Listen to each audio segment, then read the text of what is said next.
The dust never settled in Clearwater Creek, even on the calmest days, when the sun hung like a brass button in the cloudless sky. Fine particles of earth danced in the air, coating everything in a thin film of red-brown grit. Margaret Calloway had grown accustomed to the taste of it on her lips, the feel of it between her teeth.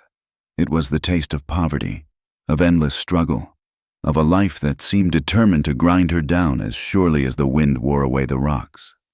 She stood at the washboard behind their ramshackle house, her raw hands working mechanically through the pile of clothes.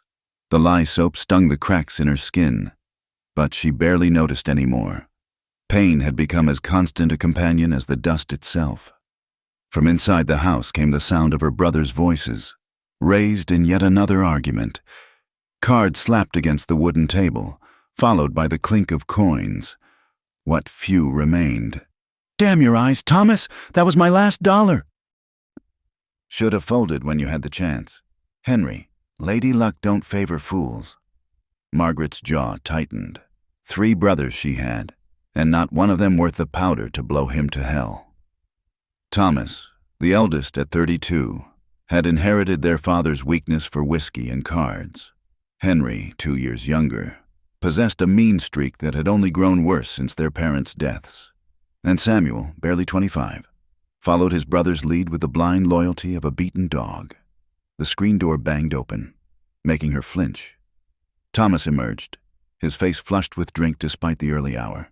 His shirt hung open, revealing the pale chest of a man who'd never done an honest day's work when he could avoid it. "Margaret!" His voice carried that particular edge that meant trouble. "Get in here." She dried her hands on her apron, already worn thin from too many washings. "I've got work to finish. Thomas, the washing can wait. We need to talk." The way he said talk made her stomach clench. She'd heard that tone before, when he'd sold their mother's wedding ring, when he'd traded away their father's rifle, when he'd bartered off everything of value they'd ever owned. But surely there was nothing left. They'd already scraped the bottom of the barrel and found only splinters. Inside, the house was dim and stifling. Flies buzzed around the remnants of last night's meal, and the air reeked of stale tobacco and spilled whiskey. Henry sat at the table, shuffling a deck of cards with practiced ease, while Samuel slouched in the corner, picking at a splinter in the wooden wall. "Sit down, Maggie." Thomas gestured to a chair. "I'll stand." She kept her voice steady, though her heart had begun to race. "Whatever you've got to say it quick. I've got work." Thomas exchanged glances with Henry, who smirked in a way that made Margaret's skin crawl. "Thing is, sister, we've got ourselves in a bit of a bind." "When don't you—" The words slipped out before she could stop them. Henry's smirk vanished. "Watch your tongue, girl. You're not too old for a lesson in manners." "Let me handle this," Thomas said, though his eyes had hardened. "We owe money, Maggie. A lot of money. To the wrong sort of people." Margaret felt the familiar weight of dread settling on her shoulders. "How much?" $500. The number hit her like a physical blow. $500 might as well have been 5,000. "You can't be serious." "Dead serious," Henry interjected. "And if we don't pay up by week's end, we'll be dead in truth." Samuel finally spoke up, his voice barely above a whisper. "They mean it. Maggie, Jake Morrison don't make idle threats." Jake Morrison. Margaret knew the name. Everyone in Clearwater Creek did. He ran the saloon, the gambling tables, and had his fingers in every dirty deal from here to Tucson. Cross him, and you'd be lucky if they found enough of you to bury. "So what do you expect me to do?" Margaret asked, though she feared she already knew the answer. "I've got nothing. You know that. You've already taken everything." Thomas stood, pacing to the window. He stared out at the dusty street beyond, his shoulders tense. "There is one thing, one way out?" "No." The word came out sharp as a gunshot. He turned to face her, and in his eyes she saw something that chilled her to the bone. Not cruelty, exactly, but a complete absence of conscience. The look of a man who'd weighed his sister's life against his own and found hers wanting. "You haven't even heard the offer. I don't need to. Whatever you're thinking, the answer is no. Henry slammed his hand on the table, making the cards jump. You don't get to say no. This is our lives we're talking about. And what about my life? Margaret's voice rose despite herself. When has that ever mattered to any of you? Coleman Black wants a wife. The words fell into the room like stones into still water, sending ripples of shock through the stifling air. Margaret stared at Thomas, certain she'd misheard. Coleman Black? She laughed, but there was no humor in it. You've lost your minds. The man's a savage. He's the richest rancher in 3 territories. Thomas countered. Owns half the valley and more cattle than God himself. And he's willing to pay. Pay? The word tasted like bile. You mean buy? You want to sell me like livestock? Samuel shifted uncomfortably. It ain't like that. Maggie, you'd be his wife. All legal and proper. Better life than you got here. A better life. Margaret's hands clenched into fists. With a man who's killed more men than cholera? Who they say talks to wolves and practices heathen magic? Who no decent woman would go near? Rumors, Thomas said dismissively. Wild talk. The man's just different. Keeps to himself. Because he's mad as a rabid dog. Henry stood abruptly, his chair scraping against the floor. Mad or not, he's offered $600 for you. Cash money, enough to pay Morrison and have something left over. $600? The price of her life, her freedom, her future. Margaret felt the room spinning around her, the walls closing in like a trap. I won't do it. You will. Thomas's voice had gone cold as winter steel. One way or another, you'll go to him, because if you don't, Morrison will kill us, all of us. And then what do you think happens to you? A woman alone, no family, no protection. You know what this town does to women like that. She did know. She'd seen the hollow-eyed creatures who worked the rooms above the saloon, aged before their time, diseased and desperate, at least as Coleman Black's wife. She'd have a roof, food, some semblance of respectability, even if it came attached to a man who made decent folk cross the street to avoid him. When? The word came out as a whisper. Thomas's shoulders relaxed slightly. Day after tomorrow. He'll come for you at dawn. 2 days. 2 days of freedom left. Margaret turned and walked out without another word, ignoring Henry's victorious chuckle and Samuel's guilty silence. She made it to the backyard before her legs gave out, dropping her to her knees beside the wash bucket. The wet clothes lay forgotten as she pressed her palms against her eyes, trying to hold back the tears, but they came anyway, hot and bitter as the desert wind. She cried for the parents who died and left her to these wolves in brothers' clothing. She cried for the dreams she'd once harbored, modest dreams of a small home, a kind husband, children who'd know love instead of neglect. Most of all, she cried for the girl she'd been, the one who'd believed that family meant something, that blood bonds couldn't be broken by greed.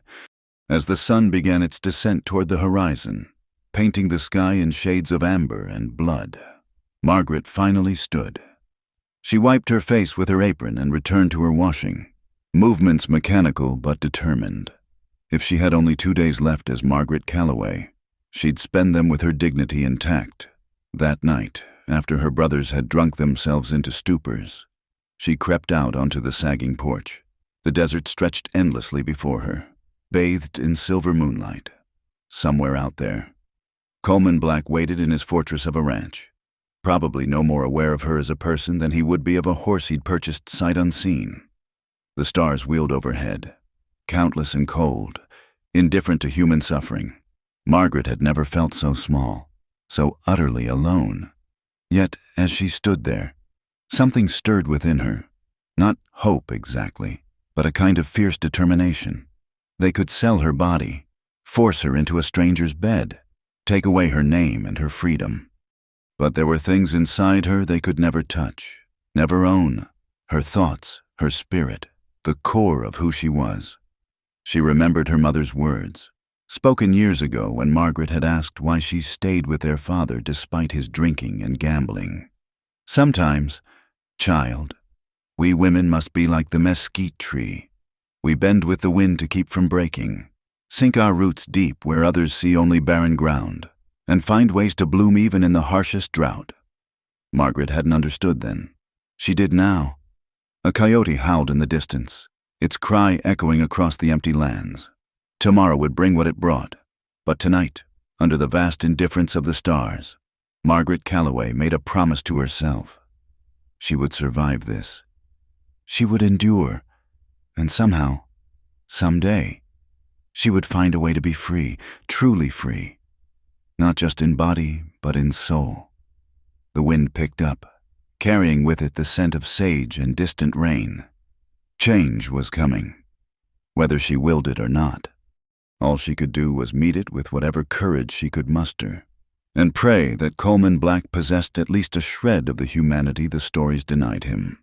2 more days, then Margaret Calloway would cease to exist, and in her place would stand Mrs. Coleman Black, whoever that woman might prove to be. The morning came wrapped in a shroud of red dust. Margaret stood at her bedroom window, watching the sun claw its way above the horizon like something desperate to escape the earth's grip. She'd been awake since the first cock crow, her few possessions already packed in a worn carpet bag that had belonged to her mother. Downstairs, she could hear Thomas moving about, unusually sober for the occasion. The floorboards creaked under his weight as he paced, nervous as a cat in a thunderstorm. Even he, it seemed, felt some unease at what they were about to do. Margaret dressed carefully in her best dress, a faded blue calico that had seen better days but was clean and pressed. She braided her long auburn hair with steady hands, though her stomach churned like a butter churn. In the cracked mirror, a pale young woman stared back at her, green eyes too large in a face grown thin from worry and want. "He's coming!" Samuel's voice cracked from downstairs. "I can see the dust." Margaret's hand stilled. Through her window, she could indeed see a plume of dust rising from the east, growing larger with each moment. Her time had run out. She descended the stairs with measured steps, chin high despite the trembling in her legs. Her brothers waited in the front room, Thomas attempting to look authoritative, Henry smirking with satisfaction, and Samuel unable to meet her eyes. "Remember," Thomas said, "you're to be respectful. This man is our salvation." "Your salvation," Margaret corrected quietly. "Built on my bones." The sound of hooves grew louder, and then stopped. Heavy footsteps crossed the porch. Thomas yanked open the door before the knock came, eager as a merchant displaying his wares. Margaret's first glimpse of Coleman Black stole the breath from her lungs. He filled the doorway like a force of nature, tall enough that he had to duck his head to enter. The morning light caught on hair black as a raven's wing, worn longer than was fashionable, tied back with a leather cord. His face was all hard angles and shadows, high cheekbones that spoke of Indian blood, a jaw that could have been carved from granite, and eyes the color of whiskey held to firelight. Those eyes swept the room once, dismissive of the men, before settling on Margaret with an intensity that made her want to step backward. He wore black from head to toe, black shirt, black vest, black duster that fell to his boot heels. The only color came from the silver of his belt buckle and the ivory handles of the twin colts riding his hips. Every line of him spoke of controlled violence, of a man who'd walked with death so long it had become a comfortable companion. "Mr. Black," Thomas stammered, extending his hand. "Welcome to our humble—" "The girl." Black's voice was low, rough as gravel. He ignored Thomas's outstretched hand entirely. "That her?" Margaret bristled at being discussed like livestock. But before she could speak, Thomas rushed to answer. "Yes, sir. This is Margaret. Margaret, come here." She stayed where she was. "I have eyes, Mr. Black, and ears. If you have something to say about me, you can say it to me," Henry hissed in warning, but Black's lips twitched in what might have been amusement. He stepped fully into the room, and suddenly the space seemed too small to contain him. "Spirited," he observed, still addressing Thomas. "You didn't mention that. She's been properly raised." Thomas said quickly, "She can cook, clean, mend, all the wifely duties. She's just—" upset about leaving home. This is home. Black's gaze traveled over the squalid room, taking in the empty whiskey bottles, the cards still scattered on the table, the general air of dissolution. Seems to me I'm doing her a favor. Margaret found her voice. A favor? You call buying a woman like a brood mare a favor? This time Black did look at her, really looked at her, and Margaret felt the force of his attention like a physical weight. I call it a business arrangement. Miss Calloway, your brothers need money. I need a wife. Simple as that. Why? The question escaped before she could stop it. A man like you could have any woman in the territory. Why buy one who doesn't want you? Because, he said slowly, a woman who doesn't want me won't have expectations, won't talk about love or tenderness or any of that foolishness. She'll do her duty. I'll do mine, and we'll both get on with our lives. The coldness of it made her shiver. At least her brother's cruelty came from weakness. This man's came from something far more dangerous, complete indifference. I haven't agreed to this, she said. No? Black reached into his coat and withdrew a leather pouch, heavy with coin. He tossed it to Thomas, who caught it greedily. Count it. 600, as agreed. Thomas's fingers shook as he opened the pouch, spilling gold coins onto the table. The sight of so much money rendered him temporarily speechless. Wait, Margaret said desperately. Just wait. I'm not ready. Got your things? Black asked, cutting through her protests. She's packed, Henry volunteered, eager to move things along. I'll get her bag. Everything was moving too fast. Margaret felt like she was drowning, swept along by a current too strong to resist. Henry returned with her carpet bag, thrusting it at Black, who took it without looking away from Margaret. Any goodbyes you need to say? Say them now. We've got ground to cover. Margaret looked at her brothers. Thomas was still mesmerized by the gold. Henry watched her with satisfaction, already calculating his share. Only Samuel showed any sign of shame, his face red and his eyes fixed on his boots. Goodbye then, she said, her voice steady despite the tears threatening to fall. I hope that gold brings you all the happiness you deserve. Thomas finally looked up, perhaps hearing the curse in her blessing, but Black was already turning toward the door, clearly expecting her to follow. Come on, girl. Daylight's wasting. Margaret had a wild impulse to run, to bolt out the back door and keep running until she reached Mexico or California or anywhere else. But Black seemed to sense her thought, pausing in the doorway to look back at her. You can come willing or not, he said quietly. Makes no difference to me, but one way or another, you're coming. The threat was subtle but unmistakable. This man would chase her down like a wayward calf if necessary.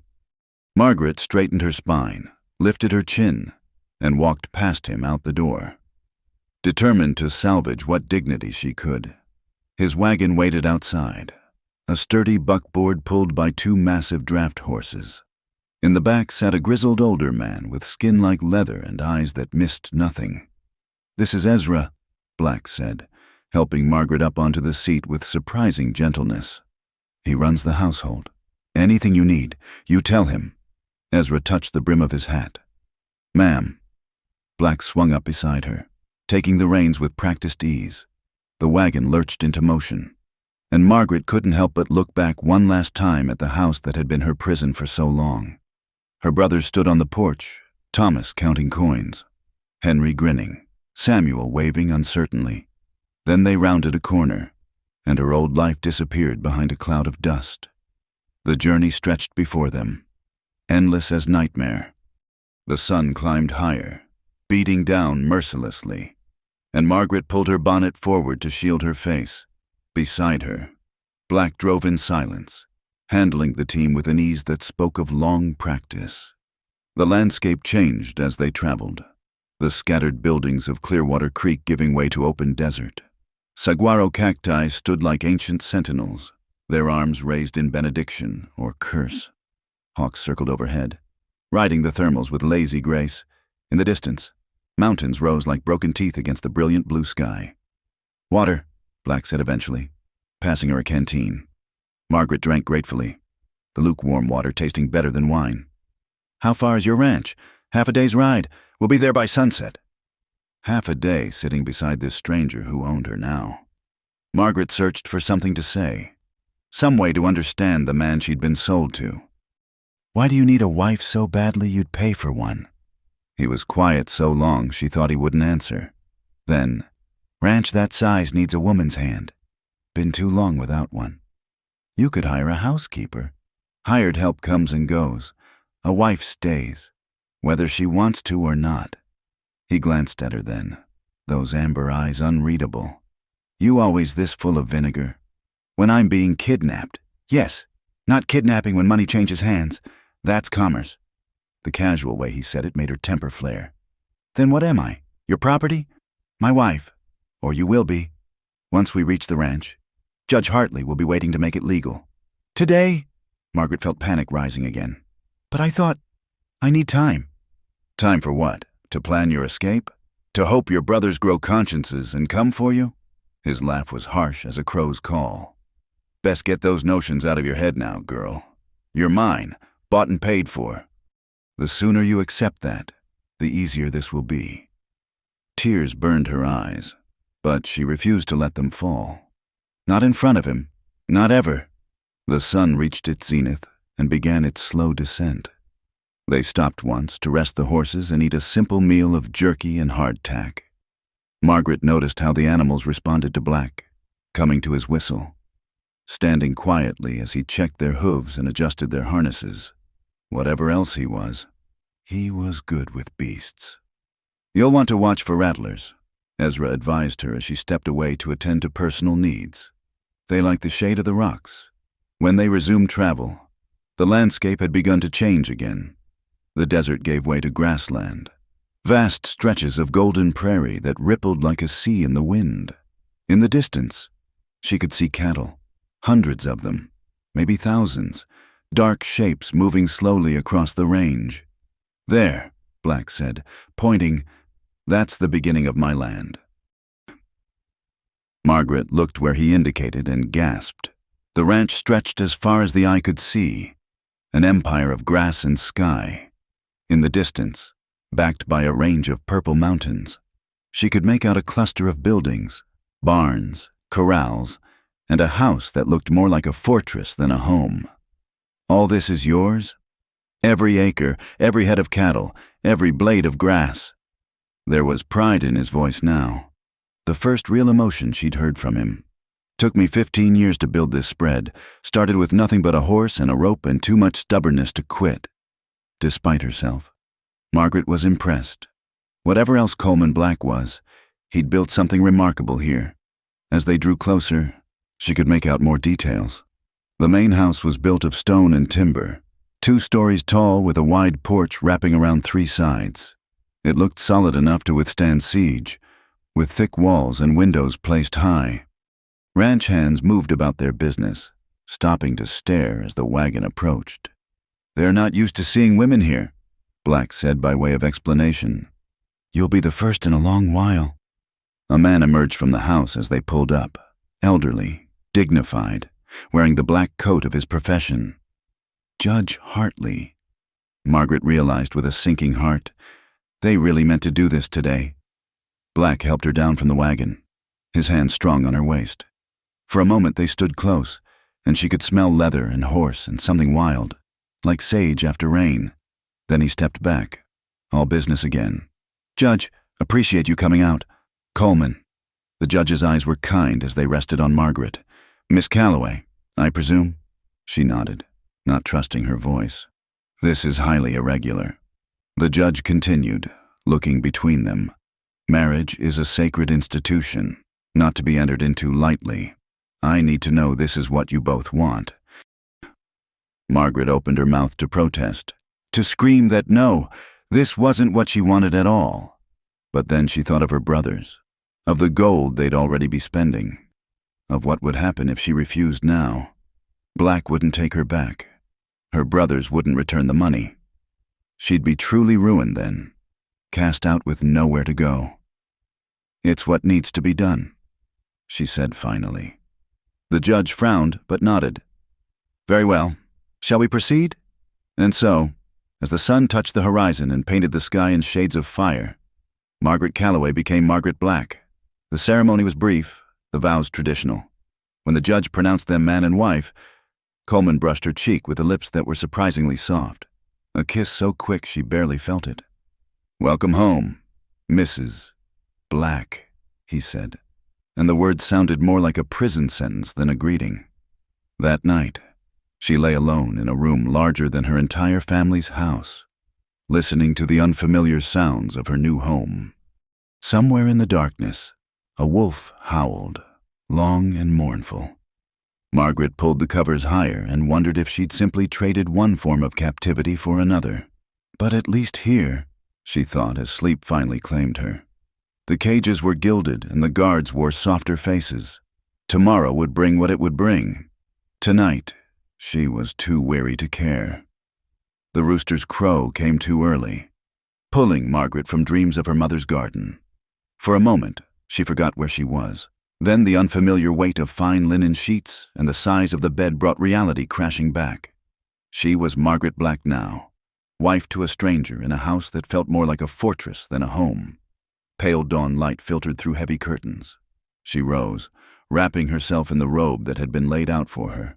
Soft wool, finer than anything she'd ever owned. The house was quiet as a tomb as she ventured into the hallway, her bare feet silent on polished wood floors. She found the kitchen by instinct, following the smell of coffee and bacon. Ezra stood at the massive stove, working with the efficiency of long practice. He glanced up as she entered, no surprise on his weathered face. "Morning, ma'am. Coffee? Please." She accepted the steaming cup gratefully, wrapping her hands around its warmth. "Where is Mr. Black?" "Out with the dawn.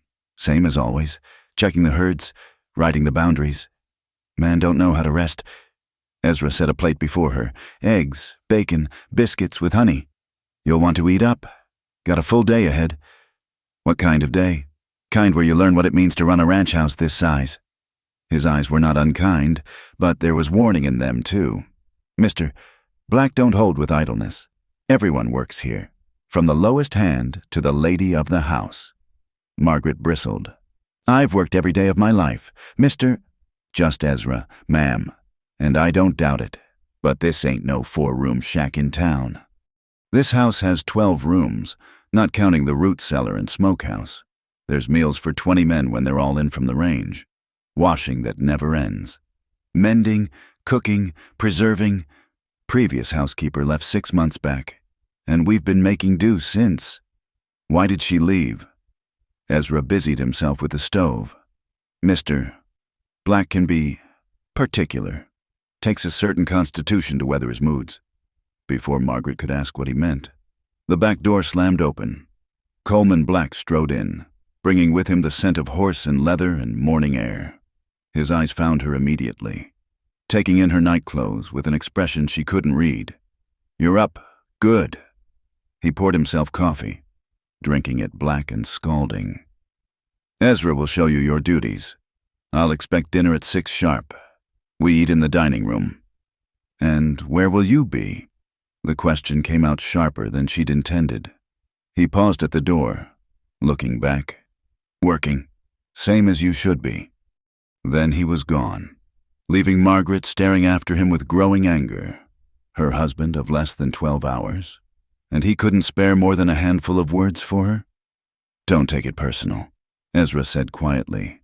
"He's not much for morning conversation. Or any conversation, truth be told. Then why did he want a wife? That's a question you'd best ask him. Now, if you're finished eating, we'd best get started. This house won't run itself." The morning passed in a blur of instruction. Ezra showed her through the house, parlor, library, dining room, Coleman's study, which she was not to enter without permission, the 4 bedrooms upstairs, the vast kitchen with its pantries and cold storage. Everything was well made but stark, functional rather than comfortable.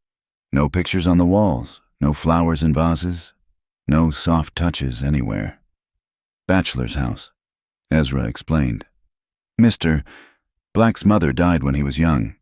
Been no woman's hand here since.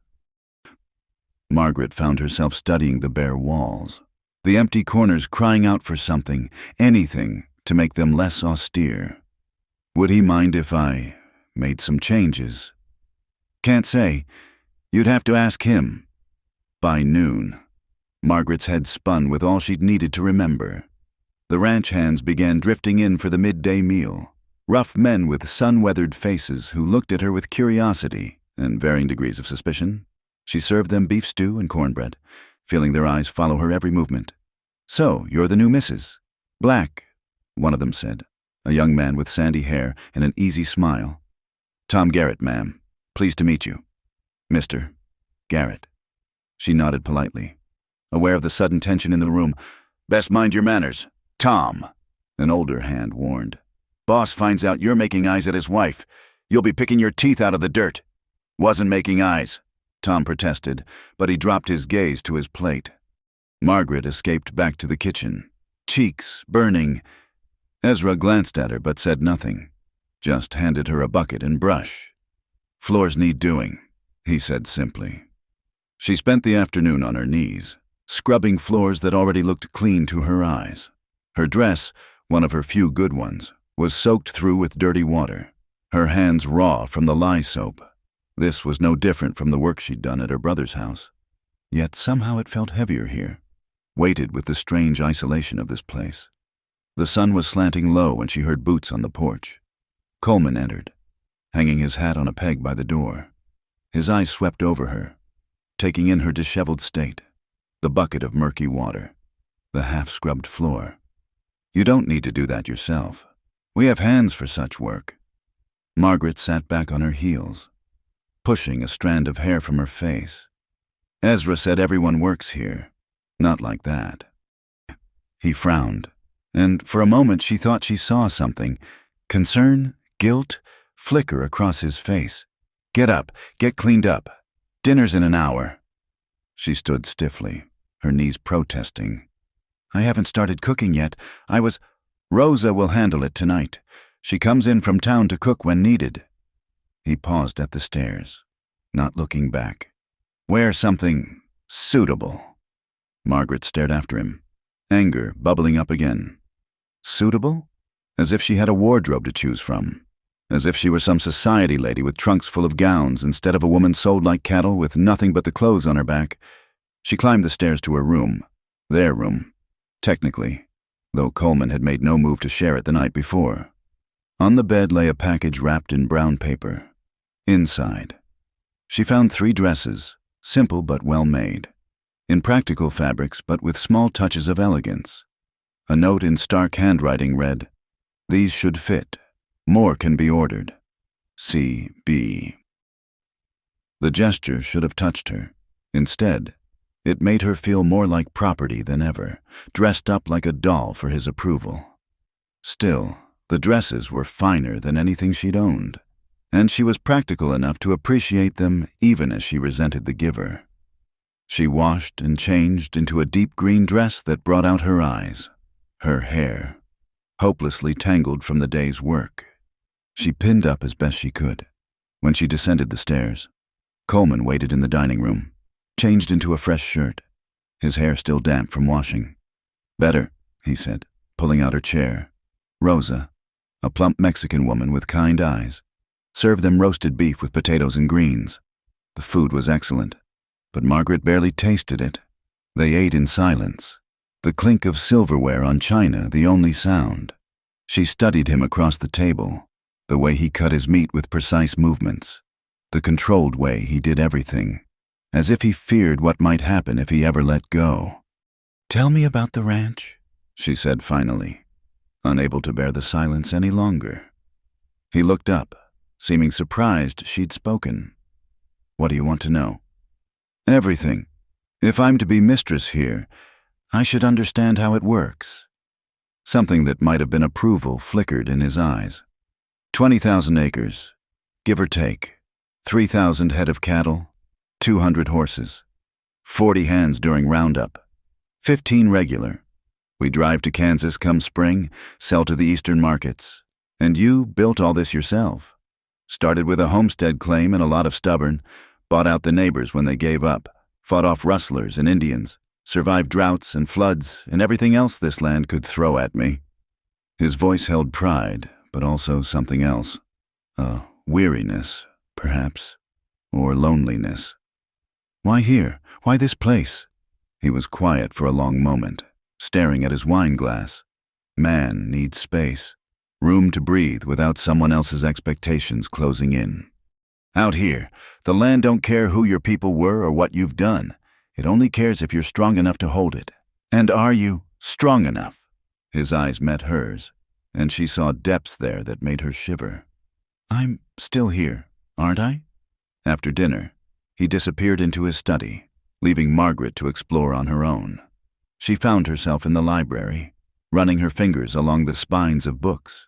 Shakespeare, Milton, books on agriculture and animal husbandry, even some novels. Not what she'd expected from a man who seemed to communicate mainly in grunts and orders. He reads.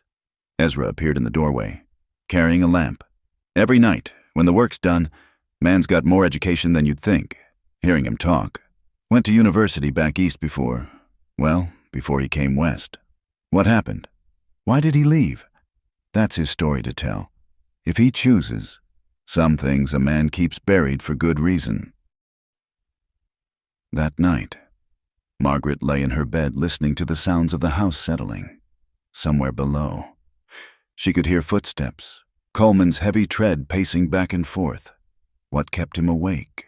What ghosts haunted a man who'd built an empire in the wilderness, but couldn't seem to find peace within it? A sound outside made her rise and go to the window.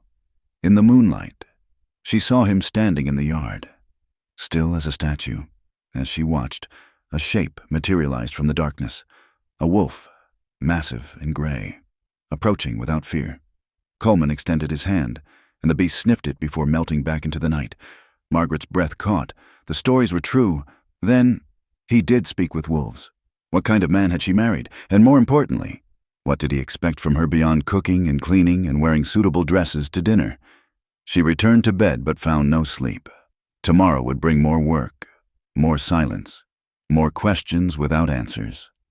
But as the first wolf's howl rose in the distance, answered by another, then another, until the night rang with their wild music, Margaret made a decision.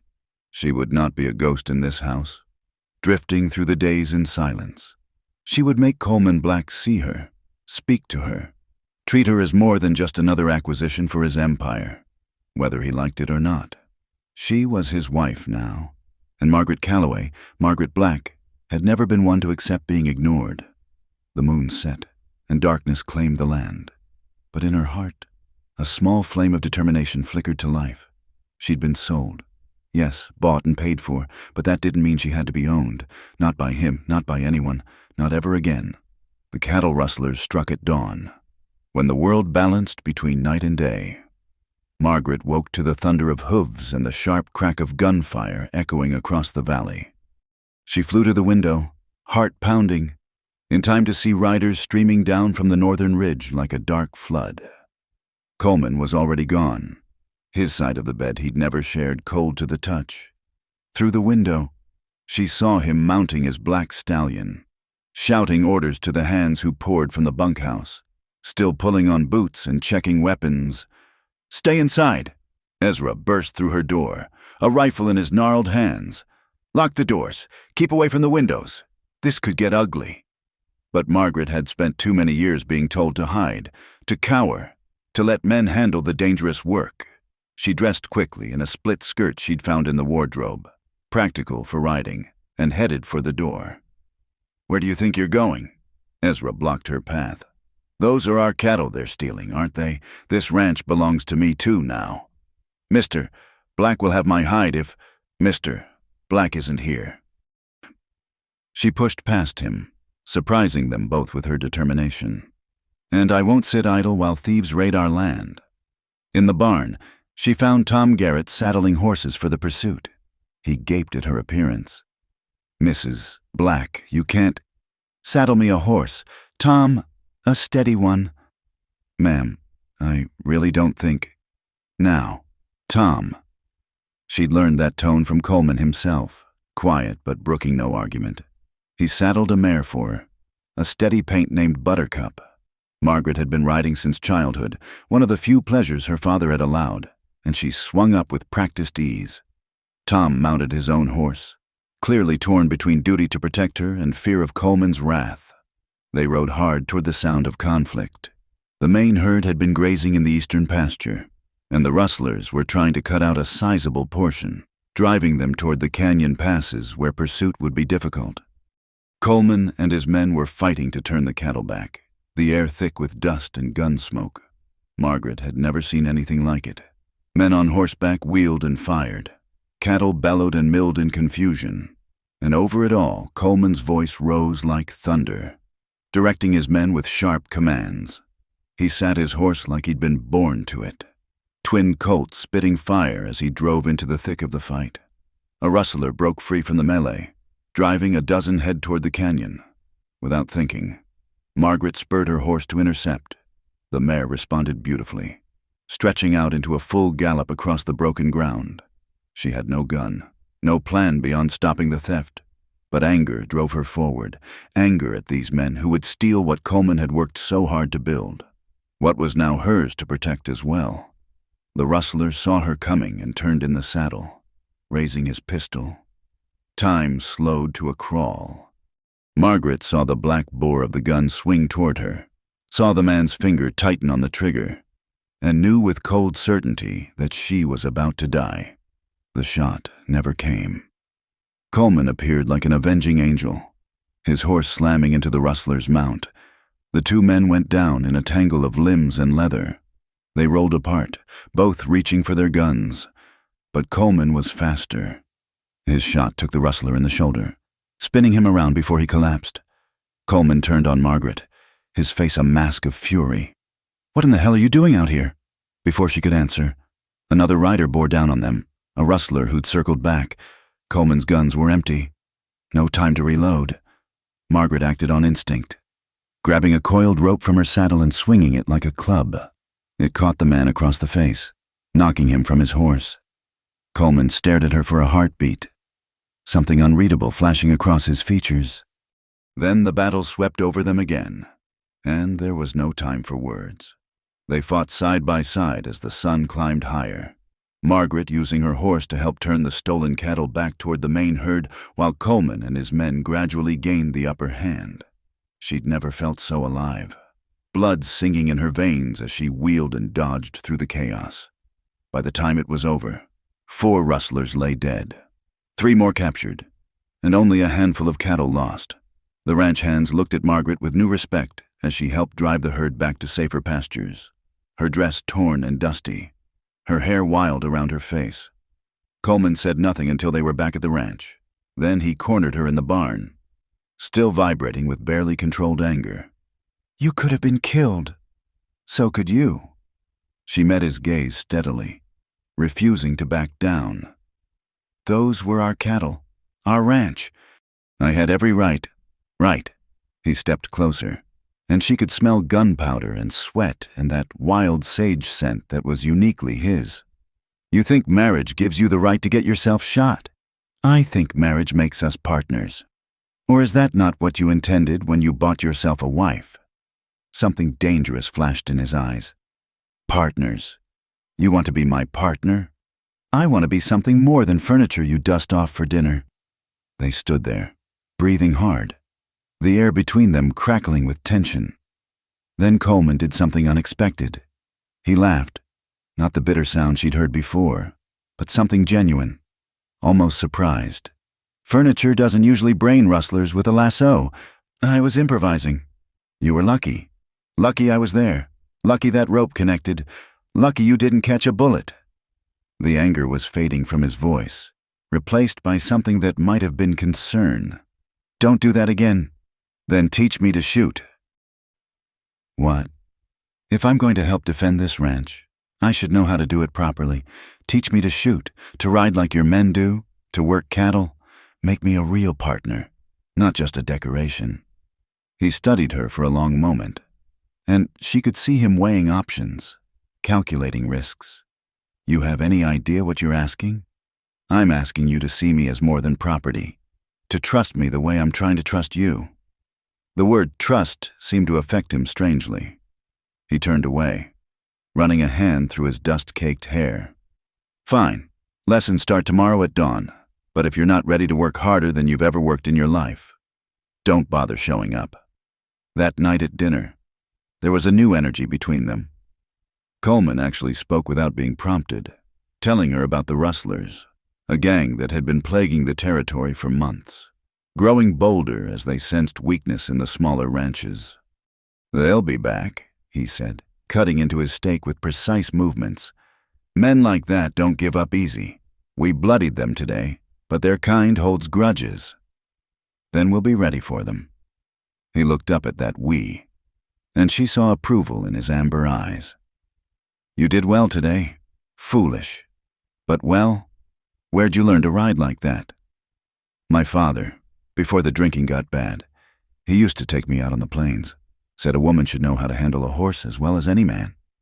The memory hurt less than she'd expected, softened by time and distance. "Smart man." Coleman poured wine for both of them, a gesture that felt almost companionable. "What happened to him?" "Poker happened. Whiskey happened. He lost a horse in a card game. Tried to win it back, lost more. The spiral started there and never stopped." She took a sip of wine, finding courage in its warmth. "What about your family?" His jaw tightened. "Dead. I'm sorry. Long time ago." He stared into his glass as if it held secrets. "My father was a judge back in Pennsylvania. Thought the law was sacred, that justice always prevailed. He was wrong." Margaret waited, sensing this was more than he'd shared with anyone in years. "There was a man, powerful, connected. He wanted our land for the railroad. When my father wouldn't sell, things got ugly. Threats, vandalism, worse. My mother—" He stopped, knuckles white around his glass. "She died in a fire, accident. They said my father knew better but couldn't prove it. The law he'd served his whole life failed him when he needed it most. Coleman." He put a gun in his mouth 6 months later. I was 17. He drained his glass in one swallow. "I came west the next day. Out here, justice comes from the barrel of a gun. Not some courtroom. Simple, clean, honest." The bitterness in his voice made her heart ache. She reached across the table, covering his hand with hers. He stiffened but didn't pull away. "I'm sorry," she said again, meaning it. "No one should lose their family that way. Everyone loses family eventually. Better to not have any at all." But his hand turned under hers, fingers interlacing briefly before he pulled away. "It's late. Dawn comes early if you're serious about those lessons." She was serious. The next morning found her at the corral as the sky lightened, dressed in the split skirt and a simple blouse. Coleman was already there, checking weapons with methodical precision. "First rule," he said without preamble. "A gun is always loaded, even when it's not. Never point it at anything you don't intend to destroy." He started with a single-shot rifle, teaching her to load, aim, breathe. His hands corrected her stance, impersonal but firm. She was acutely aware of his presence behind her, the warmth of him in the cool morning air. "Squeeze, don't pull, let it surprise you." The rifle kicked against her shoulder, the shot going wide. He adjusted her grip, his breath stirring her hair. Again, by the time the sun was fully up, her shoulder ached and her ears rang, but she was hitting the target more often than not. Coleman stepped back, something like pride in his expression. "Not bad for a morning's work. Tomorrow we'll try the pistol. And riding? Real riding, not side saddle nonsense." A smile tugged at his lips, a rare sight that transformed his harsh features. "Think you can handle it? Try me." Over the following weeks, a routine developed, dawn lessons in shooting and riding, mornings working with Ezra to manage the house, afternoons learning the business side of ranching from Coleman's carefully kept ledgers. She discovered he had a sharp mind for numbers, planning seasons ahead, calculating risks with the same precision he brought to everything. The hands grew used to seeing her around the corrals and pastures, no longer staring when she helped with branding or rode out to check the herds. Some, like Tom Garrett, were openly admiring of her transformation from town lady to ranch woman. Others remained skeptical, waiting for her to fold under the harsh realities of frontier life. But Margaret thrived. Her hands grew calloused, her skin bronzed by the sun, her body strong from the work. More than that, she felt a purpose she'd never known, a sense of belonging to something larger than herself. The ranch was becoming home in a way her brother's house never had been. And Coleman remained a puzzle, but one she was slowly learning to read. He was still taciturn, still prone to long silences and sudden departures.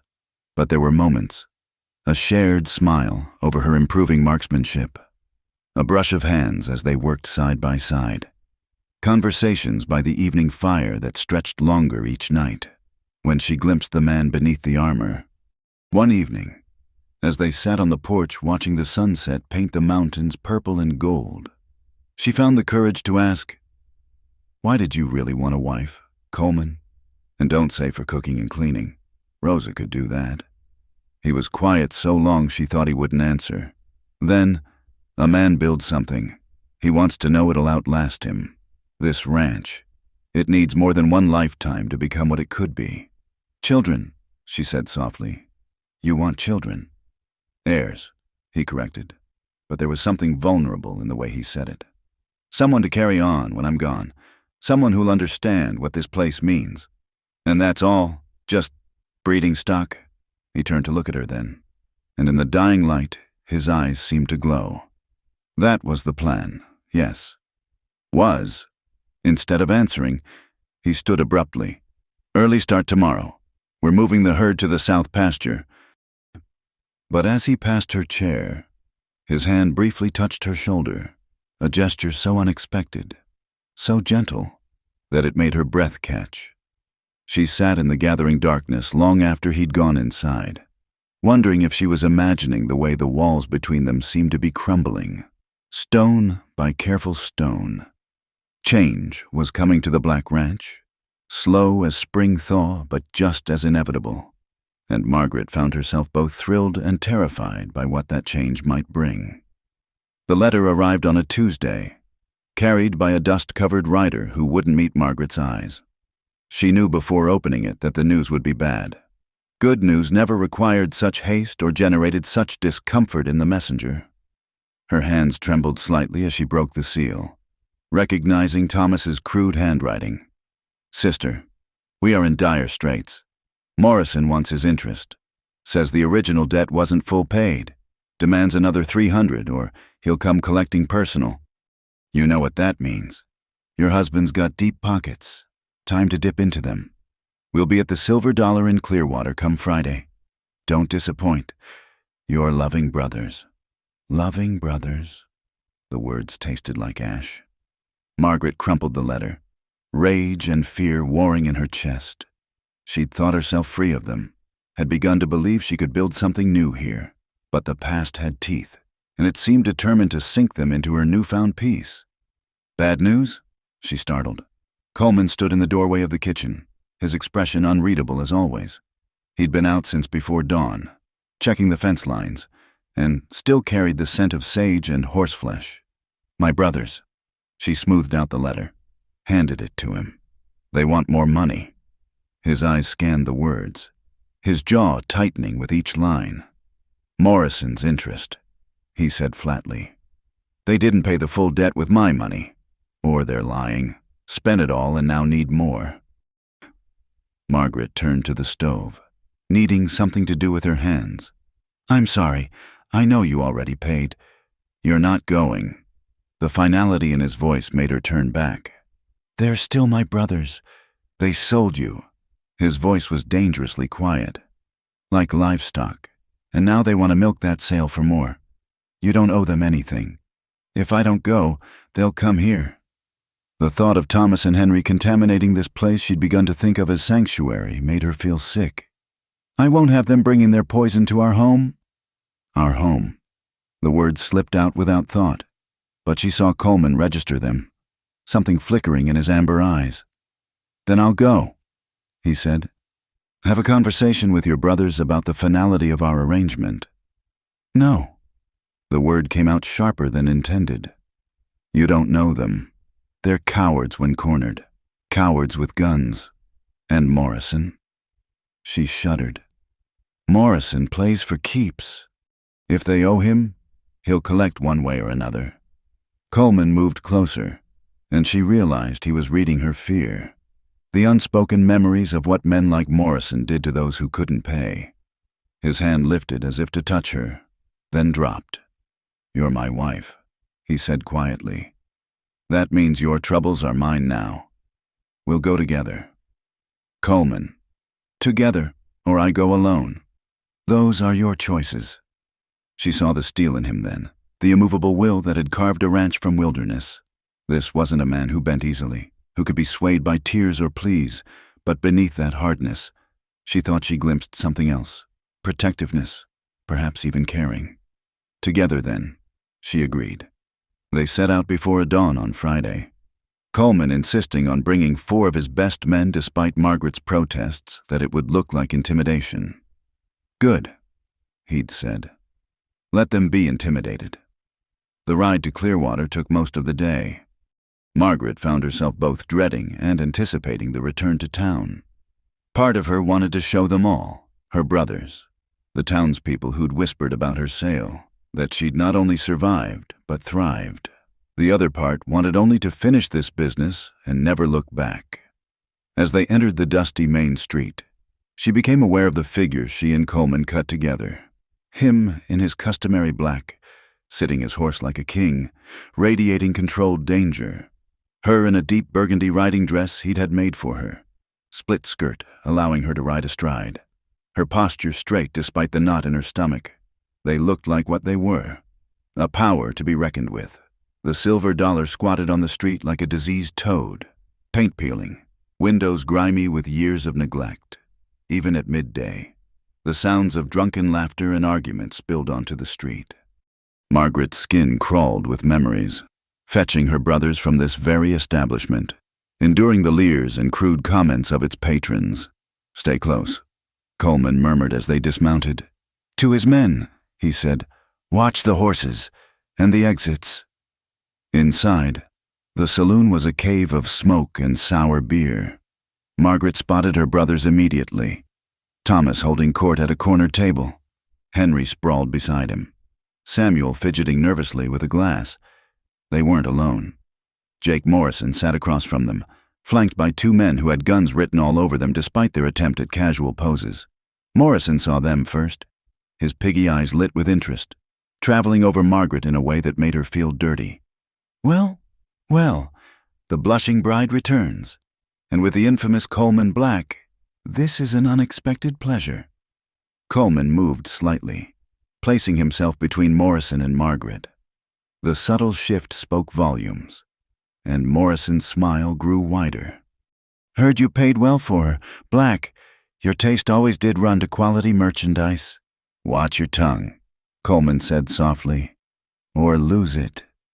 The saloon had gone quiet, patrons edging away from potential violence. Thomas finally looked up, his face cycling through surprise, guilt, and finally settling on false bravado. Margaret, sister, you're looking, well. Thomas. She kept her voice steady despite the anger burning in her chest. I got your letter. Ah, yes, unfortunate business. You see, there were complications, interest accumulating, additional debts we'd forgotten. You're lying. The words came out flat. Certain. You spent the money Coleman gave you and now you want more. The answer is no. Henry surged to his feet, swaying slightly.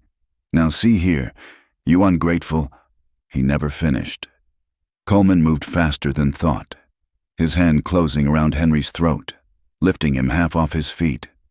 You were saying... Coleman's voice was conversational, as if he weren't currently choking the life from a man. Morrison's men reached for their guns but froze as Coleman's men materialized in the doorway, rifles ready. The saloon held its breath. Gentlemen, please, Morrison said, though he seemed more amused than alarmed. No need for violence. We're all civilized people here. Coleman released Henry, who collapsed gasping into his chair. Civilized? Coleman's laugh was like broken glass. You're parasites, feeding off desperation and weakness. There's nothing civilized about any of you. Perhaps, but parasites serve a function in nature. Mr. Black, we clean up the mess others leave behind. Morrison's eyes found Margaret again. Your wife's brothers, for instance, owed me $300. Your generous payment covered that debt, but then they sat down at my tables again that very night.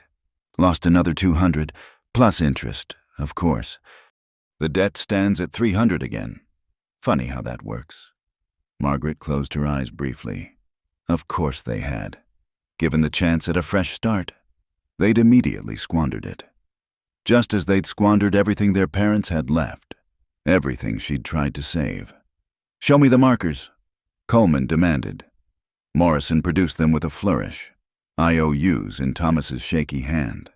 Witnessed and dated, legal enough to hold up, worthless enough to condemn. I'll give you $100. Coleman said, final offer, take it and cancel the debt, or collect from them however you see fit. But know this, my wife is no longer connected to these men. You come after her for their debts, and I'll kill you. Simple as that. Morrison studied him, weighing greed against survival. 200, 100, and they leave town. Tonight. Don't come back. Now wait a minute, Thomas started. Shut up, Margaret said, surprising everyone, including herself. Just shut up, Thomas. You sold me. Actually sold me, like I was a horse you'd grown tired of feeding, and now you want more? How dare you? You landed on your feet, Henry wheezed, his throat already bruising. Got yourself a rich husband, fine clothes. We got nothing. You got $600. What you did with it is your own fault. Family's supposed to stick together, Samuel said quietly, speaking up for the first time. Help each other. Family? Margaret laughed, and it was a bitter sound. You stopped being my family the day you let them put a price on me. Coleman's shown me more kindness in 2 months than you did in 20 years. It was true, she realized as she said it, for all his coldness, his distance. Coleman had never treated her as less than human. He'd given her respect, protection, purpose, things her own blood had never thought to offer. Morrison cleared his throat. Touching as this reunion is, I have a business to run. 100, you say, and they leave town? Coleman pulled out a leather pouch, counting out gold coins onto the table. Tonight, if I see any of them after sunrise, our deal's void. Fair enough. Morrison scooped up the coins, his smile never wavering. Pleasure doing business with you, Mr. Black, boys. I believe you have some packing to do. Thomas stood slowly, his face a mask of conflicting emotions. Margaret, no? She stepped back as he reached for her. We're done. Thomas, whatever we were to each other, it's finished. Don't write, don't visit. If you have any decency left, you'll honor that. Come on, Henry growled, pulling at Thomas's arm. We got what we came for. But they hadn't, not really. They'd wanted to milk their connection to her for years, probably. This cut them off, left them adrift. Margaret felt no satisfaction in the knowledge, only a deep weariness. As they turned to leave, Samuel hung back. Maggie, I'm sorry, for what it's worth. I should have stopped them, but you didn't. She met his eyes, seeing the boy he'd been, the man he'd failed to become. Goodbye, Samuel. Outside, the sun was beginning its descent, painting Clearwater Creek in shades of gold and shadow. Margaret stood on the boardwalk, breathing in air that seemed cleaner than the saloon's fetid atmosphere. You all right? Coleman asked. I don't know, she answered honestly. I thought I'd feel something, anger, sadness, even relief, but there's just nothing. Sometimes nothing is a mercy. He untied their horses, handing her Buttercup's reins. Come on, let's go home. Home. There was that word again, falling from his lips as naturally as breath. They mounted up, Coleman's men forming a protective circle as they rode out. At the edge of town, Margaret turned back for one last look. Regrets? Coleman asked. No, just making sure it's real, that I'm really free of them.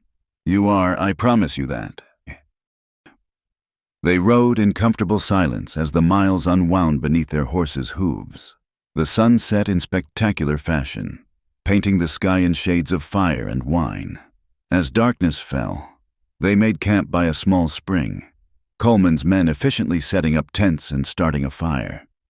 Margaret found herself sitting beside Coleman as they ate, their shoulders almost touching. The events of the day seemed like something from another lifetime, another world.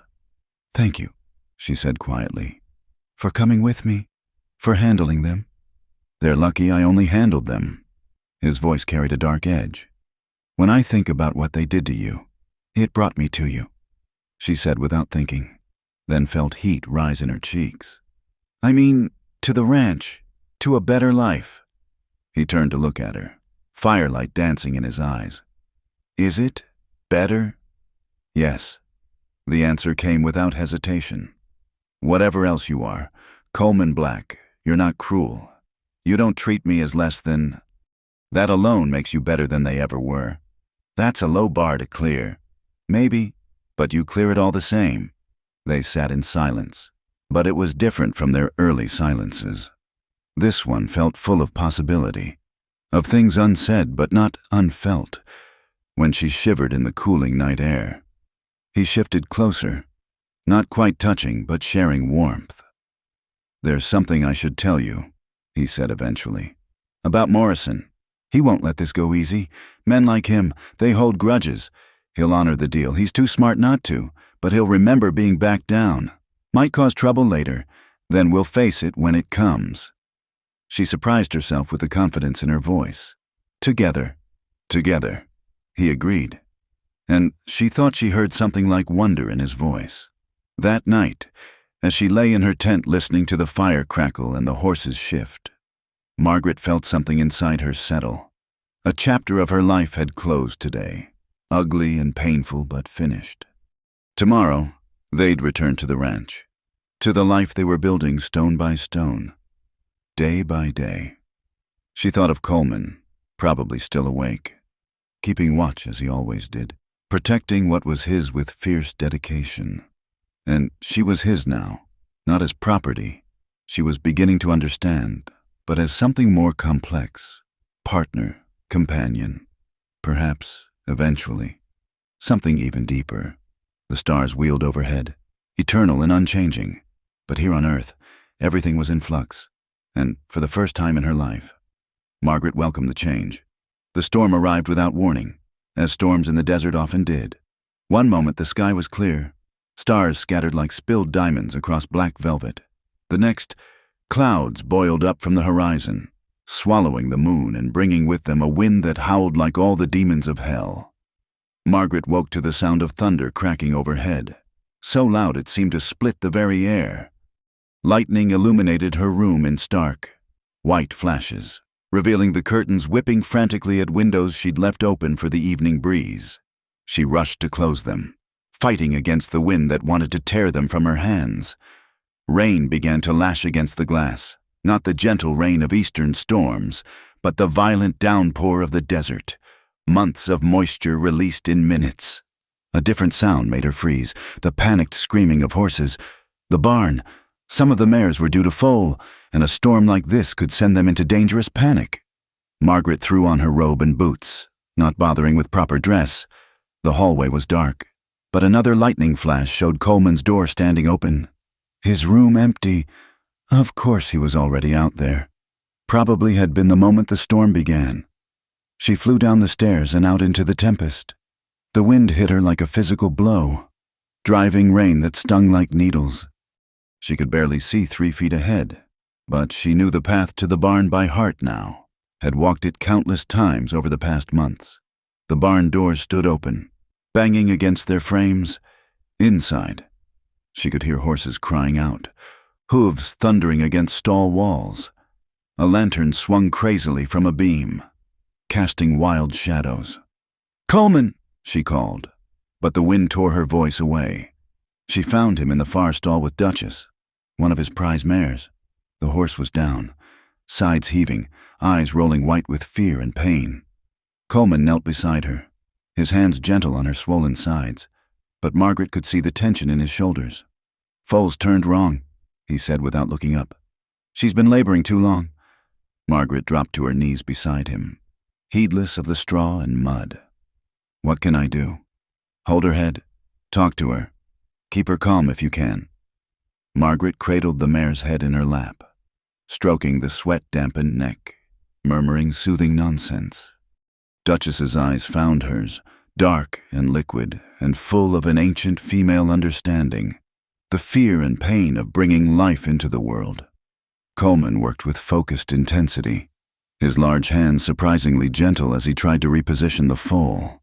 The storm raged around them, wind screaming through the gaps in the barn walls, but inside this stall, there was only the mare's labored breathing and Coleman's quiet encouragements. "There," he breathed suddenly. "Got it. Come on, girl. One more push." Duchess strained, her whole body shuddering with effort. Margaret held her tighter, feeling the mare's pain as if it were her own. Then, in a rush of fluid and motion, the foal slid free, a dark, wet bundle of legs and possibility. Coleman quickly cleared its airways, and the foal drew its first breath, a tiny sound almost lost in the storm's fury. But to Margaret, it sounded like a miracle. "It's a filly," Coleman said, and she heard something in his voice she'd never heard before, pure, uncomplicated joy. "Perfect little filly." He helped the foal to Duchess's side, guiding it to nurse. The mare, exhausted but instinct strong, nuzzled her baby with infinite tenderness. Margaret found herself crying, tears mixing with the rain that had soaked through her robe. The sight of new life, of such fierce love and protection, touched something deep inside her. "Hey," Coleman said softly, noticing her tears. "It's all right. They're both fine." "I know," she said, laughing a little at herself. "It's just beautiful." He looked at her then, really looked at her, and she became suddenly aware of how she must appear, soaked through, her robe clinging, hair plastered to her head. But there was something in his eyes that made her breath catch, something warm and wanting. "You're cold," he said, voice rough. "We should get you inside." "Not yet." She wasn't ready to leave this moment, this small circle of life and warmth, while the storm raged beyond. "Can we stay? Just a little longer?" He nodded, shrugging out of his coat and wrapping it around her shoulders. It was warm from his body, carrying his scent, and she pulled it close. They sat together in the straw, watching mother and baby bond, not speaking but somehow communicating in the silence. The storm's fury gradually spent itself, thunder growing distant, rain softening to a patter on the barn roof. Other hands appeared, checking on horses, but they gave the stall a wide berth, sensing something private in the scene. "My mother loves storms," Coleman said suddenly, surprising them both. "Said they washed the world clean, gave everything a fresh start." "She sounds wise. Would have liked you. I think you have her strength." Margaret looked at him, this hard man who so rarely spoke of anything personal. "Tell me about her?" He was quiet so long she thought he wouldn't answer. Then, "She was tiny, barely came to my father's shoulder, but she had a spine of steel, came from good family back east. Could have married anyone. Chose my father instead. Followed him to Pennsylvania when everyone said she was mad to do it. Love makes us brave," Margaret said softly. "Or foolish." But there was no bitterness in it, only old sadness. "She turned our house into a home, had a garden, even in that rocky soil, sang while she worked, made my father laugh, which was no easy feat. You miss her, every day." He shifted, his shoulder brushing hers. "The fire, I was away at school. By the time I got home, there was nothing left but ashes and my father sitting in them like his soul had burned too." Margaret reached for his hand, lacing their fingers together. He let her, his thumb brushing over her knuckles. "I'm sorry," she whispered. "Long time ago," he said, but his grip tightened. "Sometimes, though, I see something. A woman working in her garden, a mother with her child, and it all comes rushing back. Is that why you never married? Before, I mean, he turned to look at her. Partly, mostly because I never found anyone who... He stopped, seeming to struggle with words. This land is hard. It takes everything soft and either breaks it or turns it to leather. I needed someone who could bend without breaking, who could find beauty in harshness. Never thought I'd find that. And now, the question slipped out before she could stop it. His free hand came up, cupping her face with impossible gentleness. Now I'm starting to think I was looking in the wrong places. The air between them crackled with more than storm residue. Margaret's heart raced as his thumb traced her cheekbone, her jaw, coming to rest at the corner of her mouth. Coleman, she breathed. Tell me to stop, he said roughly. Tell me this isn't what you want. I can't. The truth of it overwhelmed her. I can't tell you that. He kissed her then, and it was nothing like the brief brush of lips at their wedding. This was fire and need and months of careful distance crumbling to dust. She tasted rain and desperation, felt the control he always wore like armor crack and fall away. When they finally broke apart, both breathing hard, the world had shifted on its axis. Margaret, he said her name like a prayer, like a revelation. Take me inside, she whispered. Please. He stood, pulling her up with him, keeping her close as if afraid she might vanish. They left the barn, walking through the last of the rain, not running but not dawdling either. The house loomed before them, dark and waiting. Inside. He paused at the stairs. Are you certain? Once we do this, we're already married. She reminded him. Have been for months. In name, this would make it real, make you mine in truth. Then make me yours, she said simply. He swept her up in his arms, carrying her up the stairs as if she weighed nothing. In his room, their room now. Truly. He set her down gently, his hands trembling slightly as they pushed the wet robe from her shoulders. You're so beautiful, he said, wonder in his voice. Do you know that? Do you have any idea what you've done to me these past months? Tell me, she urged, her own hands working at the buttons of his shirt. Driven me mad, he admitted. Watching you work, seeing you gentle the horses, hearing you hum in the kitchen, wanting to touch you and forcing myself not to, telling myself you were bought, not won, that you couldn't really want this. I want this, she assured him.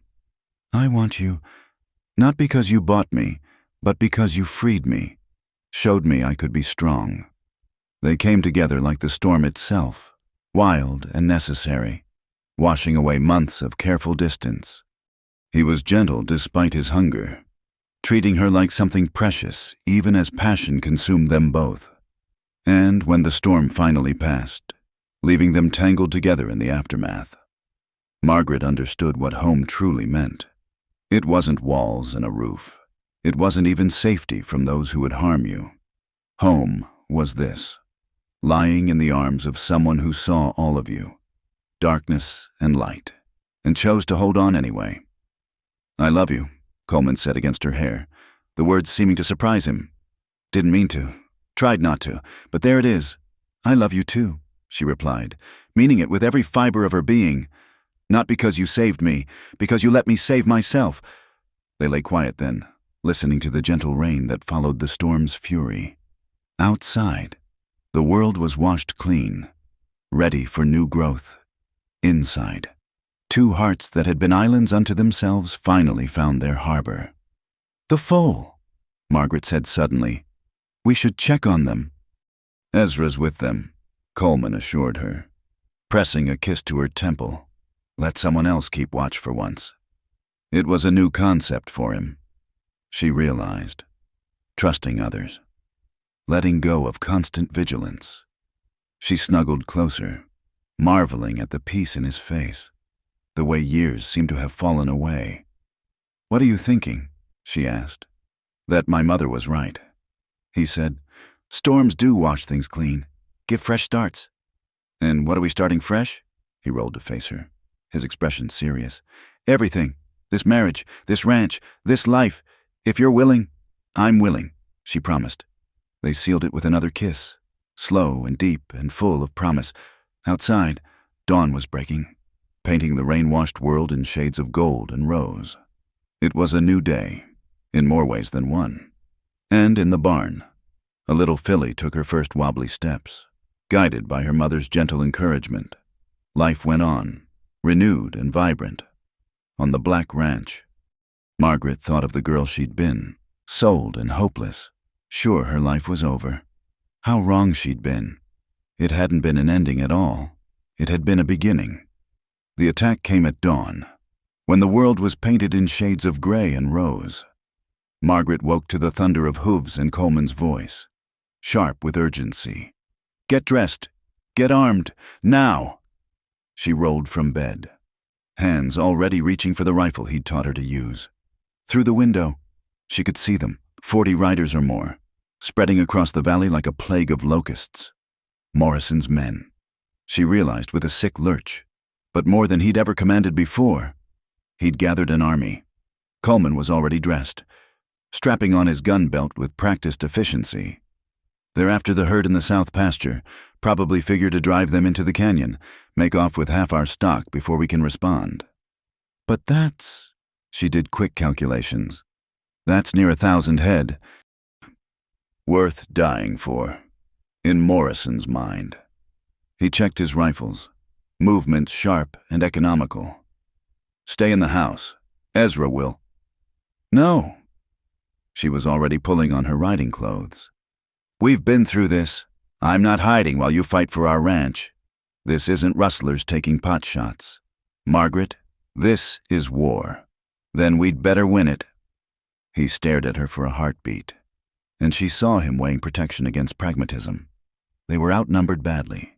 He needed every gun. Fine, but you stay with me. No heroics. They ran for the barn, finding chaos already erupting. The hands were saddling horses, checking weapons, faces grim with understanding. This wasn't just another raid. This was Morrison's play for everything. Tom, Coleman barked. Take 5 men. Circle east. Try to turn the herd before they reach the canyon. Ezra, you and the rest with me. We'll hit them from the north. Try to break their line. What about the house? Ezra asked. Leave it. The cattle are what they want. Without the herd, the ranch dies anyway. They rode out into the breaking dawn. 30 men against 40 or more. The odds weren't good, but Margaret had learned that Coleman Black didn't fight by odds. He fought smart, using terrain and surprise to even the scales. The sound of gunfire reached them before they crested the rise, sharp cracks echoing across the valley. Below, she could see the mass of cattle being driven hard toward the canyon, riders whooping and firing into the air to keep them running. Morrison's men had them moving fast, too fast to turn easily. There, Coleman pointed. Morrison's keeping back, letting his hired guns do the work. Cut off the head. The snake dies. They swept down the hillside like an avalanche, Coleman leading the charge. The surprise was total. Morrison's men had been focused on the cattle, not expecting attack from this angle. The two forces collided in a chaos of horses and gunfire. Margaret stayed close to Coleman as ordered, but there was no safety in this melee. A rider bore down on them, gun raised. She fired without thinking, weeks of practice paying off. The man tumbled from his saddle, and she felt no regret, only fierce satisfaction. The battle raged across the grassland, men falling on both sides. Through the dust and gun smoke, she saw Tom Garrett's group hit the riders from the east, trying to turn the stampeding herd. Some of the cattle began to mill, their headlong flight disrupted. Then she saw him, Morrison, hanging back as Coleman had predicted, protected by his best gunmen. Coleman saw him too, and she knew what he intended before he spurred his horse forward. Coleman, no! But he was already gone, cutting through the battle like a blade. Margaret followed, firing at anyone who tried to intercept them. Her blood sang with adrenaline and fear, the world narrowing to this moment, this fight. One of Morrison's guards got off a shot that took Coleman's hat. Coleman's return fire took the man from his saddle. The second guard's horse reared, spoiling his aim. Margaret shot him before he could recover. Then it was just Morrison, his piggy eyes wide with fear as Coleman bore down on him. The saloon keeper went for his gun, but Coleman was already too close. The two men crashed together, tumbling from their horses to roll in the dust. Margaret leaped from Buttercup, rifle ready. But the two men were too entangled to risk a shot. They fought with primitive fury, all pretense of civilization stripped away. Morrison was larger, but Coleman was rage incarnate. Months of controlled anger finally given release. A shadow moved behind her. She spun to find one of Morrison's men, gun raised. Time slowed. She saw death in his eyes. Knew she couldn't bring her rifle around in time. The shot was impossibly loud. The man's expression went slack, and he toppled forward. Behind him stood Ezra, smoking pistol in hand. "Watch your back, ma'am." She nodded, throat too tight for words, and turned back to see Coleman rising from Morrison's still form. Blood ran from a cut on his cheek. His shirt was torn, but he was alive, gloriously, fiercely alive. Around them, the battle was winding down. Morrison's hired guns, seeing their paymaster fall, were already fleeing. The stampede had been turned, the cattle milling in confusion but no longer running for the canyon. "Is he dead?" Margaret asked, looking at Morrison's crumpled form. "No, but he'll wish he was." Coleman retrieved his hat, examining the bullet hole with disgust. "This was my favorite. Despite everything, the violence, the death, the acrid smell of gunpowder." Margaret laughed. "Trust Coleman to mourn his hat in the midst of carnage." "Ma'am," Tom Garrett rode up, grinning despite a bloody arm. "We turned them. Didn't lose but maybe 50 head. "How many men?" Coleman asked. The question every leader dreaded. 3 dead, 6 wounded, but none too bad. Could have been worse. 3 men. Margaret felt the weight of it, even in victory. 3 families who'd received terrible news. 3 graves to dig. "Get them home," Coleman ordered. "See to the wounded. I'll deal with this trash." Morrison groaned, showing signs of returning consciousness. Coleman hauled him roughly to his feet, and Margaret saw fear replace arrogance in the saloon keeper's eyes. "You're done in this territory," Coleman said, voice cold as winter stone. "You'll sign over your properties to cover damages, then you'll leave. Tonight, show your face again, and I'll kill you where you stand." "You can't." Coleman's fist cut off the protest, dropping Morrison back to the dirt. I will. Your choice whether you leave vertical or horizontal." The ride back to the ranch was subdued despite their victory. Margaret rode beside Coleman, noting new lines of tension in his face. Defending what was his had cost him more than just the men they'd lost. "You're hurt," she said, seeing blood seeping through his shirt. "It's nothing." "Let me see." He sighed but reined in his horse, letting her examine the wound. A bullet had grazed his ribs, leaving a furrow that would scar but wasn't serious. "You're lucky," she said, using his own bandana to bind it. "No," he corrected, catching her hand. "I'm blessed, having you beside me, fighting for our home. Margaret, I've never seen anything like it. I told you, partners." "Partners," he agreed, lifting her hand to his lips. They returned to find the ranch in organized chaos. The wounded were being tended in the bunkhouse, Rosa having arrived to help with medical care. The dead were laid out respectfully, awaiting burial. "I'll speak to their families," Coleman said quietly. "See they're provided for." This was the side of leadership Margaret was still learning, the weight of sending men into danger, of decisions that cost lives. She took his hand, offering silent support. That evening, after the wounded were stable and the dead prepared for burial, they stood on the porch watching the sun set. The events of the day seemed almost dreamlike, too intense to fully process. "It's over," Coleman said. "Morrison's broken. Word will spread. Others will think twice before trying us." "At what cost?" "The price of keeping what's ours. It's never cheap. Margaret, freedom never is." She leaned into him, drawing comfort from his solid presence. "Would you do it again? All of it? To protect this ranch? To protect you? Every time?" "I mean buying me," she clarified. bringing me here." He turned her to face him, hands gentle on her shoulders. "That wasn't buying. I see that now. That was destiny wearing a crude mask. You weren't meant for that life. Margaret, you were meant for this, for strength, for purpose, for standing beside me against whatever comes." "Together," she said, the word that had become their touchstone. "Together," he confirmed, sealing it with a kiss that tasted of dust and blood and victory. That night, they made love with a desperate intensity born of proximity to death. Every touch was a reaffirmation of life.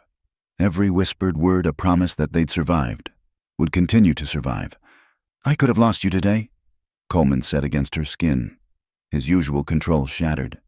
"When I saw that man behind you, but you didn't. We didn't lose each other." She held him close, feeling his heart race against hers. "We won, Coleman, not just the battle, everything." He pulled back to look at her, and in his amber eyes she saw a future stretching wide as the territory itself. "Everything," he agreed. Outside, coyotes sang their wild songs to the stars. But inside, two hearts beat as one, having proven that some things were worth any price, any sacrifice, any struggle. The Black Ranch had held more than that. It had become what Coleman always dreamed, not just land and cattle, but a true home, a place where love could grow as fierce and wild as the country itself. Margaret fell asleep in her husband's arms, knowing that whatever tomorrow brought, they'd face it as they'd faced today. Together. Always together. The morning of their wedding, their true wedding, dawned crystal clear, the sky an endless expanse of blue silk. 6 months had passed since Morrison's defeat. 6 months of building not just a ranch, but a life together.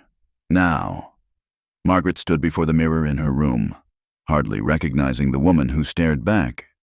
Gone was the pale, thin girl who'd been sold like cattle. In her place stood a woman bronzed by sun and strengthened by purpose, wearing a dress of cream silk that Coleman had ordered from San Francisco.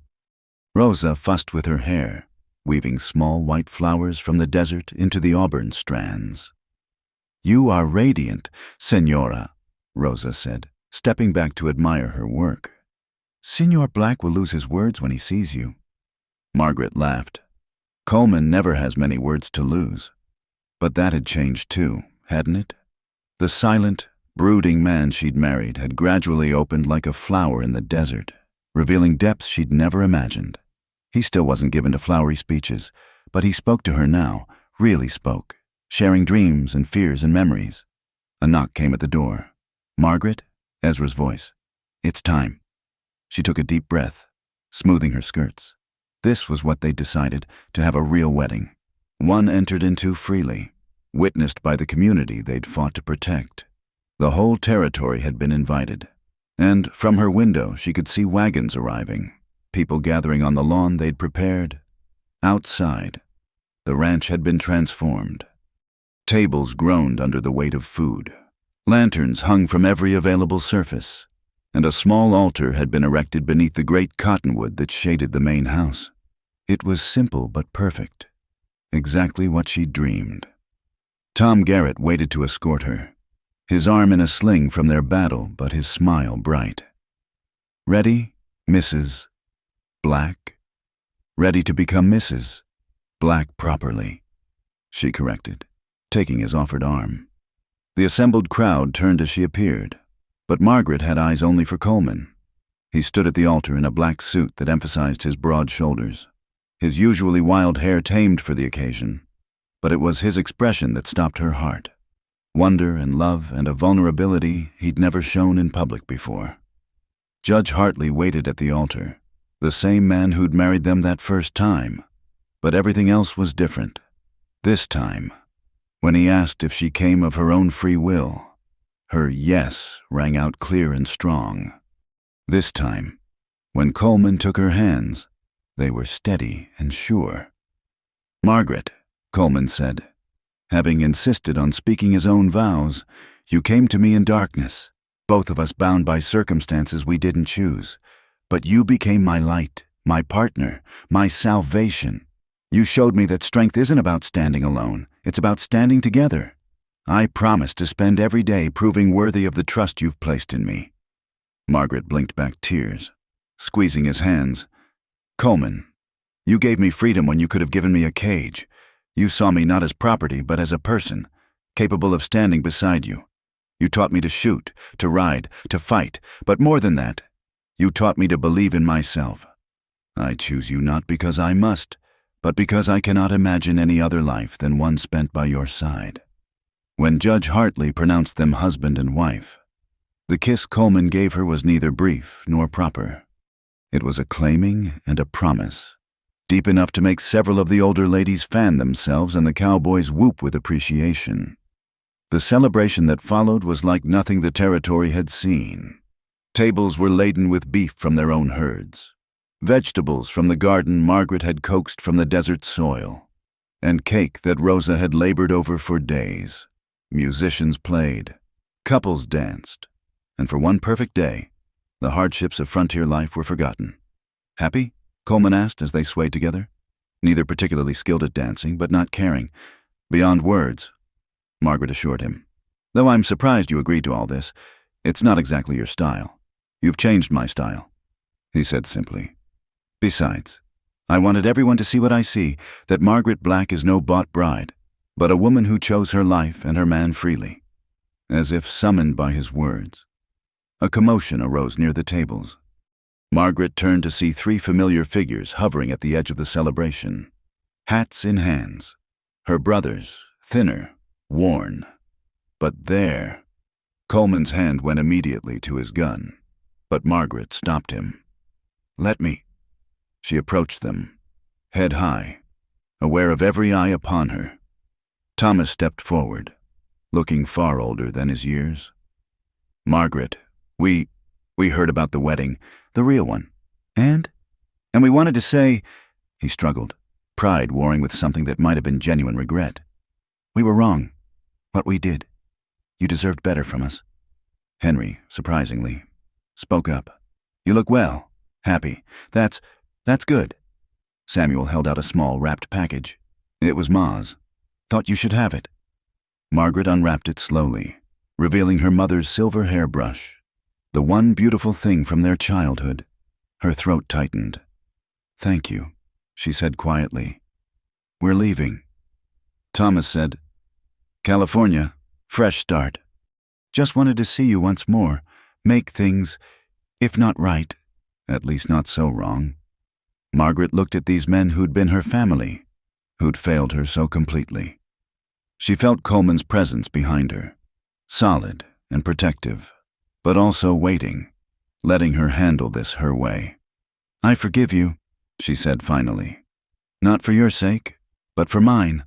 I won't carry that weight anymore." Relief flickered across their faces.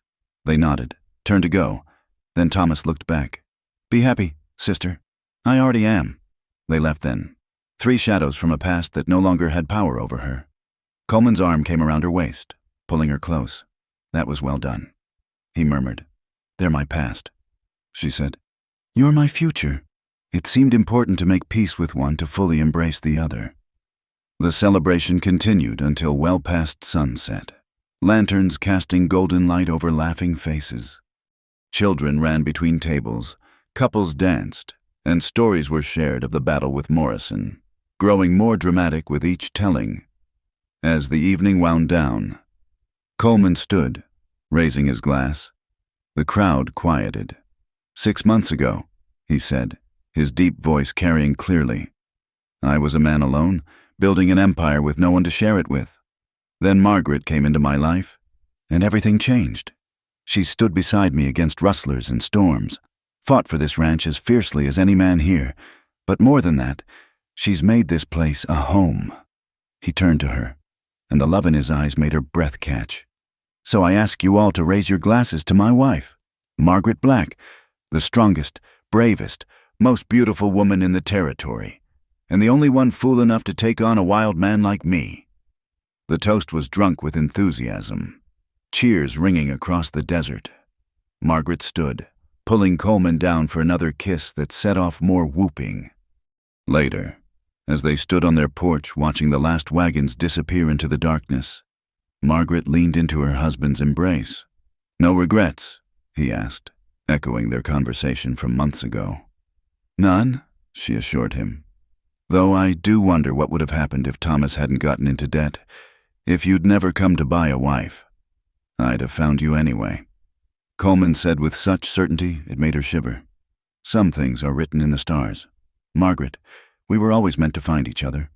Above them, those stars wheeled in their eternal dance, witness to all the dreams and struggles of the people below. The desert wind whispered through the cottonwood leaves, carrying the scent of sage and possibility." "What now?" Margaret asked. "Now we build," Coleman said. "We raise cattle and children. We make this ranch something that will last generations. We live. Margaret, freely and fully. Together," she said, their favorite word. "Together," he agreed, leading her inside. In the distance, a wolf howled, not mournful but triumphant, a wild cry of joy that echoed across the vast lands of the Black Ranch. It was answered by another, then another, until the night rang with their fierce music. Margaret smiled, understanding their song. It was the sound of freedom, of belonging, of home. And as she followed her husband inside, ready to begin the rest of their lives, she knew that she too had found where she belonged, not as property or possession, but as partner, equal, beloved. The girl sold by her brothers had become a woman who stood tall under the western sky, afraid of nothing, ready for everything. And that, she thought as Coleman swept her into his arms, was the greatest transformation of all. Thank you so much for listening to this Wild West love story. If you enjoyed this tale of Margaret and Coleman's journey from a dark beginning to true love and partnership, I'd love to know where you're listening from. Please subscribe to our channel From Wild West and share your thoughts about their story in the comments below. Your support means everything, and I can't wait to bring you more tales from the untamed frontier.